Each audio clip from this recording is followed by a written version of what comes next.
আজ দিনটা ছিল খুবই স্পেশাল, বাট কিসের জন্য স্পেশাল সেটা তোমরা ভিডিওর শেষে দেখতে পাবে।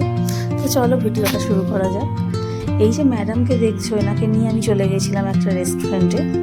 তো ইনি হলেন আমার অফিসের কলিগের থেকেও কম আমার দিদি বা আমার বন্ধু বলতে পারো। তো চলো দেখে নেওয়া যাক যে আজকের কী ছিল।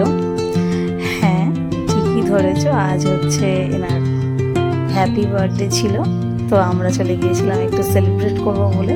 তো এইসব জেনে তার মাথায় হাত পড়ে গেছে আর কিছুই বুঝতে পারিনি যে কেন নিয়ে গিয়েছিলাম। তারপর কেক টেক কাটা হলো।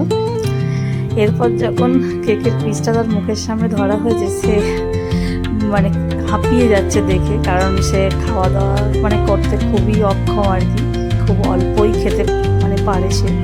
তো তারপর আমরা অর্ডার করেছিলাম চিকেন রেশমি কাবাব। এবার সেটা খাওয়ার পরেও আরও অনেক কিছুই অর্ডার করা হয়েছিল, বাট সব কিছুর ভিডিও ক্লিপ নেওয়া হয়নি। চলো টাটা, বাই বাই।